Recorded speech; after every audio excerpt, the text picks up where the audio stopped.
I had this terrible idea. I'm gonna show you how great I am. Great I am. Great I am. This kid's gonna be somebody better than anybody ever knew. I'm gonna show you how great I am. I wanna fly, can you take me far away? Give me a star to reach for, tell me what it takes, and I'll go so high, my feet won't touch the ground.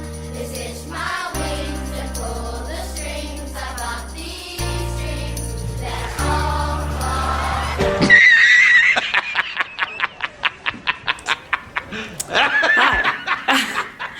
I hope you found that little clips of me so inspirational that really what I'm gonna talk about today inspires you to do this challenge. Are you serious? No, I'm just kidding. It probably won't, but it might. You know, I always watch these videos of like, watch this every morning and you're gonna get inspired and your day is gonna get better. And it's like LeBron James, Oprah, or like Kobe Bryant saying something. And I'll be honest with you, I'm really making this video because one, first of all, I can't even believe I did it. I can't even believe I did the whole thing. And second, I know there's probably people out there who are interested in kind of learning more about this challenge and really what it takes to do it. And I am not one of those like fitness influencers who are like, get your protein, the diet has to be there, like count your macros, weigh out your food. It's not me. Like, I'm just your regular gal who likes fitness here and there and decided to do this challenge because I wanted to see if I could do it, honestly. So let's get into it. First of all, the 75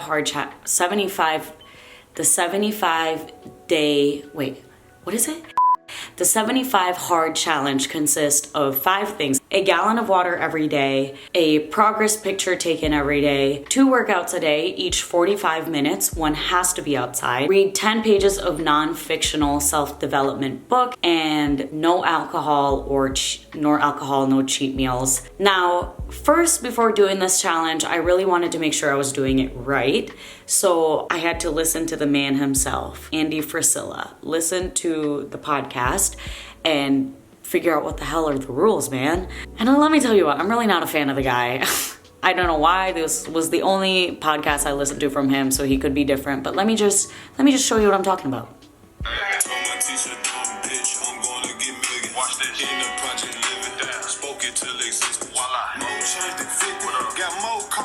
This is the start of his podcast. What's up, guys? This is Andy Frisella, and this is the show for the realists. Say goodbye to the lies, the fakeness, and delusions of modern society, and welcome to motherfucking reality. Guys, today... See, listen, I don't mind cursing. I curse a lot. But this guy was a little too intense for me. It's really not my vibe. It's really not my personality. But I wanted to listen from the man himself who created the challenge, what it all takes to be a successful 75 hard person. Anyways, whatever. It's a long thing. You can listen to it if you want. But my thing was I really just wanted to build discipline, damn it. I wanted to be a more disciplined girly this year. All right, the first thing that I do want to talk about in this challenge is the schedule. This challenge requires a huge amount of time commitment, honestly.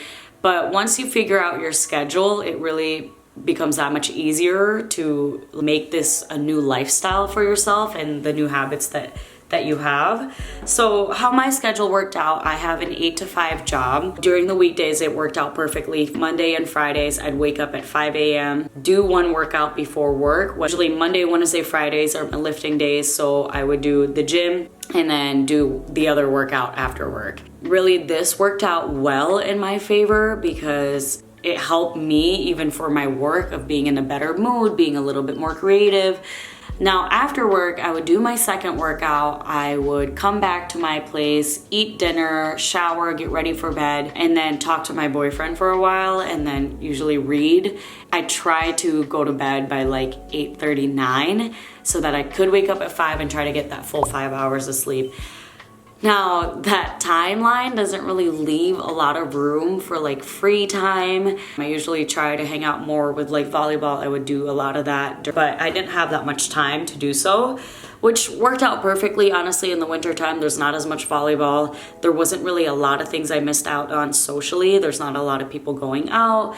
There wasn't a lot of birthdays during this time or anything like that. So again, I wanted to do this at a perfect time because there wasn't much going on. So if you do this challenge, highly recommend maybe not doing it in the summer. I don't think I could do this successfully in the summer, but in the winter time, definitely a lot easier.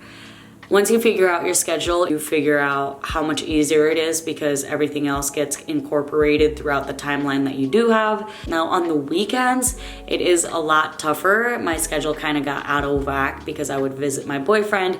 I would work my serving shift on Saturday mornings. So on Saturday mornings, I would do my walk before work. And then my second workout is actually serving. And for you servers, you understand this is a freaking workout, man. I'm carrying trays that are heavy as shit. You're on your feet the whole time, running around table to table.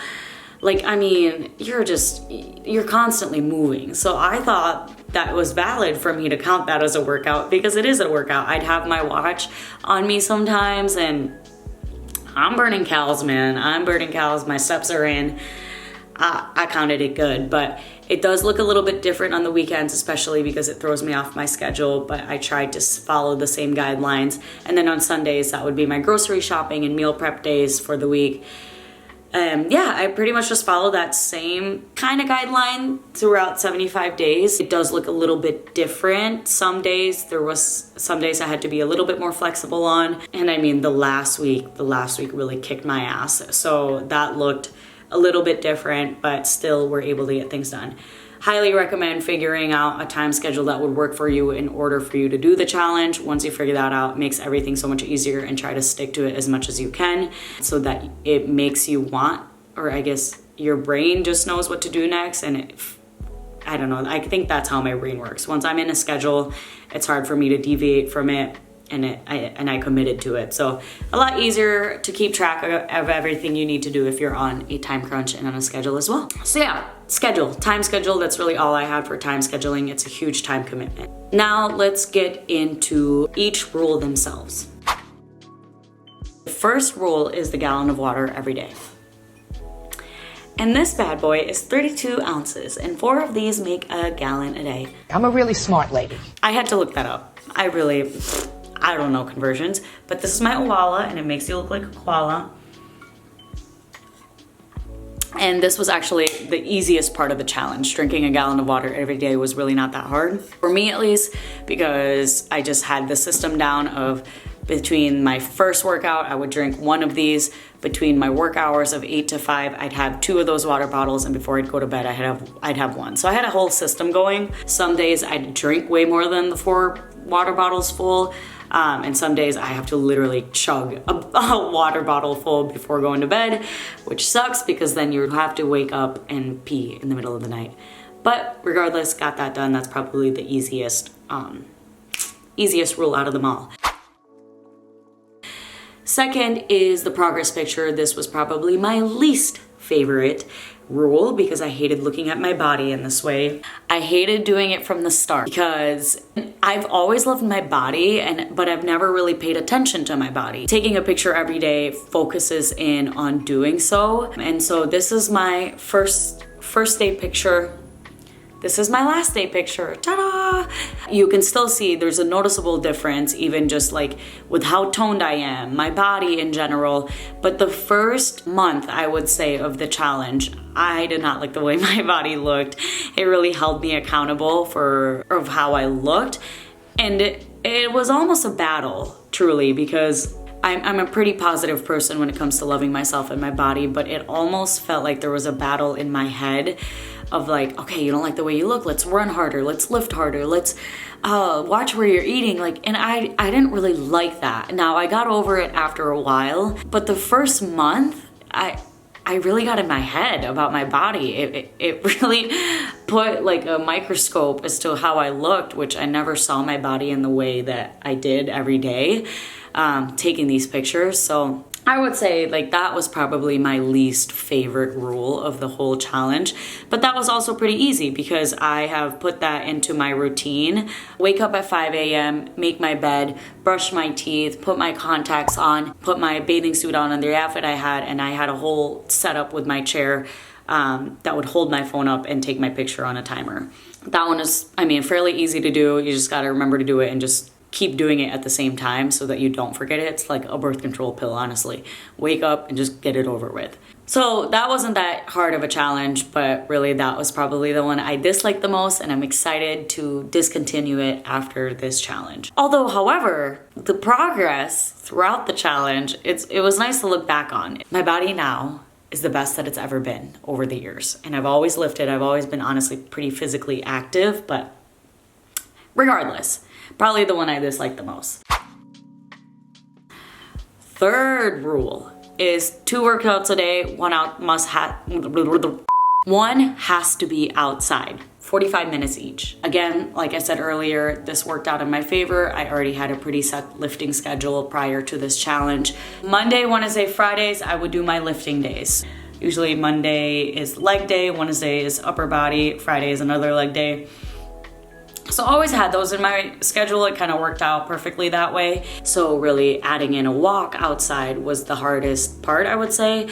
But I liked it. I like being outside. I'm an outside gal. Even in the winter, I think it helped me mentally. I feel like when you go out for a walk and you just take that break and give yourself that time to be out with nature, it really takes in a different lens of what your focus is. Like everything just seems so minuscule when you're out in nature. Things doesn't seem as important. So I think it really did help me out mentally. There was a time when it was a -6 degree and I had to go out on a walk. I was bundled up, but I was locked in, baby. I wasn't even thinking about the cold. My eyelashes may have been frozen, but I was locked in. I got that walk done and shit, that's all that matters. Yeah, I think I did a really well job with the 2 workouts a day. There wasn't a day where I really fumbled the bag on this. There was one day where I had volleyball practically all day. It was a weird scenario. I didn't get my outside workout in, but then I played for like 8 hours in turf indoor, so kind of balances out in my favor. But if you're really listening to the 75 hard guy, he would tell you that that would mean that you lost and you'd have to start over. I guess I probably did more of a 75 hard, 75 medium to that standard. But that really was the only day where I missed a workout. Usually in the winter in Wisconsin, I'd get like the seasonal depression. But honestly, this winter was the best winter to do this challenge in because we really didn't have much of a snow or these cold snaps that we usually had. It was fairly nice out. I mean, 45 minutes, you're kind of locked in.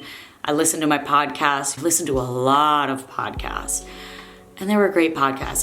I recommend finding a good podcast to listen to when you're doing your workout outside, and it really just makes the time go by fast. And then the second workout I had was usually I'd go to the gym or do yoga or do stretches or do something. So I would say the workouts wasn't hard. So first of all, I should mention the gallon of water, the progress picture, and the workouts. There wasn't a day that went by that I didn't do all 3 of these things. I lied. There was one day where I had a volleyball thing, but I was still really active that day. So did that, but the other 3 things I didn't deviate on. Fourth rule, read 10 pages a day of non-fictional self-development book. I have a list of things here, man, that I read, and my brain is about to explode of all the self-development that I've done over the 75 days. First one is The Atomic Habits. This was a really great book to read for the start of this challenge because at some point after the challenge, you kind of get to a lull of like, fuck, I'm over this shit, right? Like, I think I started hitting my slump at like 60 days, maybe a little bit earlier, maybe in like the 55, 60 days, where I was just like, can I just be done with this already? Like I miss, it's getting warmer out. I miss hanging out with people. I miss having a social life. I miss not sleeping at 9 p.m. every night. At some point you get to just a realization that like you made a commitment and it's hard now, but you have to keep going. and the only way to keep going is you just get up and do it. And I kind of built up a good strategy and a good routine for the first 45, 50 days that like my brain kind of just automatically started doing these things of waking up at 5 a.m.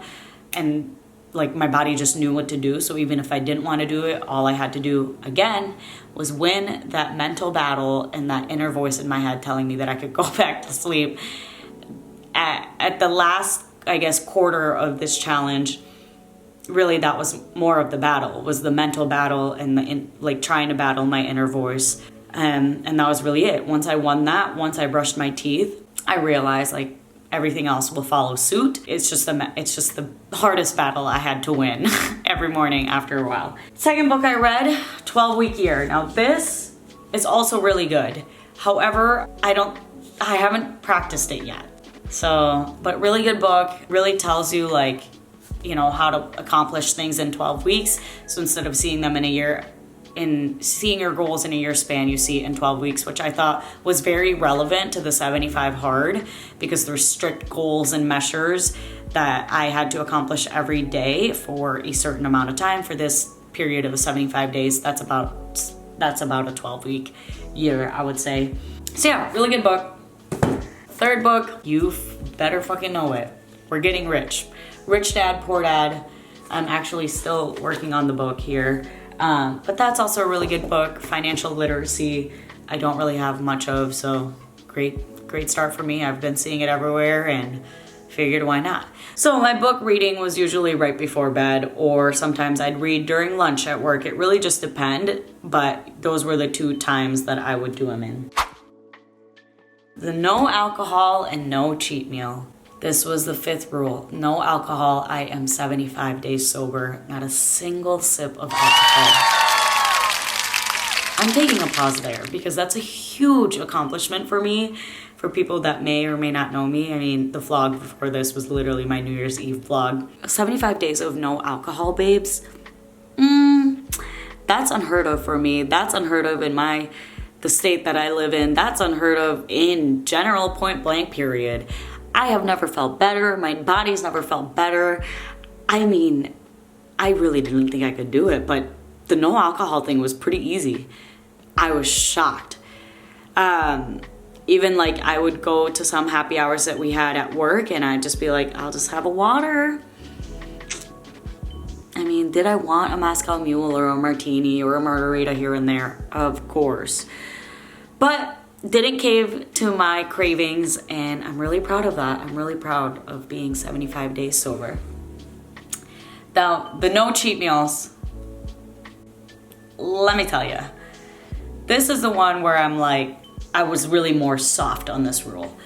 So how I looked at this rule is there's not really a specific diet that you had to follow, but how I looked at it is like, I'm just not gonna eat out for meals that I have to buy myself. Usually I'd go to McDonald's or Culver's or like fast food if I'm lazy. And I was like, I'll just meal prep, which I did really well in. I saved so much money by doing this. I can't even believe how much I was eating out. But there are some occasions where I ate out, like a sister's birthday or a friend's birthday, I'd eat out. But it wasn't much. I think overall I ate out maybe 5 or 6 times, really not that much. But I also didn't spend my own money on it, maybe besides a few. And that was the biggest thing for me. I mean, I didn't spend my money on shit food just because I was lazy. I really meal prepped every Sunday and that I would have food and ate out less, but this was definitely one of those things that I was a lot softer on the rule. My thing for it is as long as I'm not eating out for lunch or eating out for dinner every day, I counted it as a win because I had food at my place and it saved me money. So yeah, I guess that was really it. I think overall in the challenge, I gained a lot. I mean, my bodies look great, my mental health, now I can fully say that I did it. I did the challenge for 75 days. But I would say overall, I did pretty good. I'm trying to see, so I actually wrote a journal log following my journey throughout this. That was the other thing. I decided to do journaling every day, things that I was grateful for, and to just track what I accomplished for the day, but also no social media. No social freaking media. I forgot about this. People were asking where I was on Instagram, and because usually I post a lot on there, but I was locked in, babes. I wanted to focus and get this shit done properly, and the only way to do that was to eliminate social media. But I'm back now. I think truly the biggest takeaway of this challenge for me is how strong I have kind of trained my mind to be. There's an inner voice, I think, in all of us that tells us that we can't do something, or that, you know, that voice that you have when you're scrolling on your phone for a really long time and you're telling yourself like, okay, I need to get off the phone, I need to get off the phone, but you don't. There's like that voice in your head even when it's 5 a.m. and it's time to wake up, and there's a voice that's like, nah, stay in bed. Like, bed's a lot more comfier than getting up right now. I think for me, being able to quiet that little voice is a true skill and something that I will continuously work on. But I think this challenge really does help do that. There's a lot of times in the challenge where I didn't want to get up at 5 a.m. and go work out, but just winning that mental battle and being able to get up and start brushing my teeth, that's really all it took for everything else to follow suit, made me feel really good. And even now, I think I'm a lot stronger for it, especially when it comes to drinking. I can say no a little bit better to people, even if there's a little bit pressure. Usually I cave in on those, partly because I wanted to, but secondly, because I wasn't strong enough, I wasn't disciplined enough not to. I definitely say I'm a little bit more disciplined. I've found good habits throughout this challenge that I want to implement in my day-to-day life now. Going out outside every day is a huge game changer. Even if that's like 15 to 20 minutes, whatever you can do. It probably doesn't have to be 45 minutes. I probably won't do it for 45 minutes, but it changes, it helps you out a lot mentally, and I think everybody should try to do that, even if you're in Wisconsin and there's winter. I know we like to hibernate during this time, at least I usually do, and walking just helped out a ton. That's my biggest takeaway for it, being able to quiet your little voice in your head that usually tries to keep you in your comfort zone.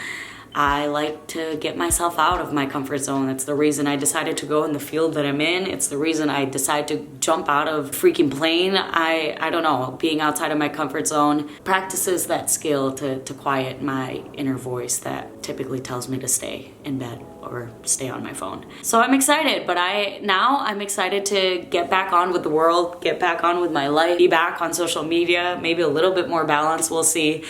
My next challenge for you guys that I can document, that I will document, is to get my mile time down to under 7 minutes. Stay tuned for that. I've never ran under 7 minutes, even in my high school time. I used to run track. I mean, I think the fastest I've ever ran was a 7:30, 7:45, might be a 7:45, 7:30 might be pushing it.